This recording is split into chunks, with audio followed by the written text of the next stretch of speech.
সাবেক প্রধানমন্ত্রী বেগম খালেদা জিয়ার মৃত্যুতে আমি 3 দিনের রাষ্ট্রীয় শোক এবং আগামীকাল তার নামাজে জানাজার দিনে একদিনের সাধারণ ছুটি ঘোষণা করছি।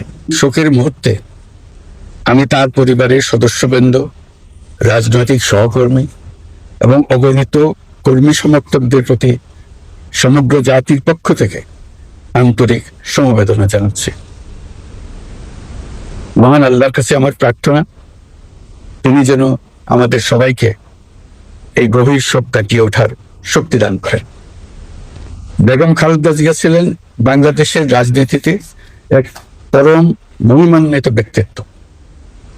গণতন্ত্র, বহুদলীয় রাজনৈতিক সংস্কৃতি এবং জনগণের অধিকার প্রতিষ্ঠার সংগ্রামে তার অসামান্য ভূমিকা ইতিহাসে অম্লান হয়ে থাকবে। স্বৈরাচার ও ফেসিবাদের বিরুদ্ধে তার আপসহীন নেতৃত্ব বারবার জাতিকে গণতন্ত্রহীন পরিস্থিতি থেকে উত্তরণের পথ দেখিয়েছে এবং মুক্তির প্রেরণা জুগিয়েছে। দেশ ও জাতির প্রতি তার সমুজ্জ্বল অবদান জাতি চিরকাল শ্রদ্ধার সাথে স্মরণ করবে।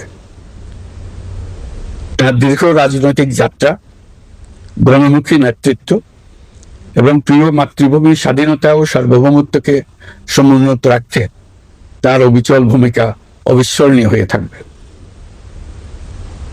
এমন একজন মহান দূরদর্শী ও নিখাদ দেশপ্রেমিক নেত্রীর শূন্যতা পূরণ হবার নয়। প্রিয় দেশবাসী, এই শোকাবহ মুহূর্তে আপনাদের প্রতি আমার উদাত্ত আহ্বান, আসুন আমরা সবাই যার যার অবস্থান থেকে মহান আল্লাহর দরবারে বেগম খালেদা জিয়ার বিদেহী আত্মার মাগফিরাত কামনা করি।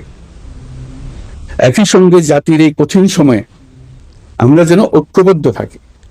শোকের এই সময়ে কেউ যেন অস্থিতিশীলতা বা নাশকতার অপচেষ্টা চালাতে না পারে, সে বিষয়ে আমি সবাইকে সজাগ থাকার আহ্বান জানাচ্ছি।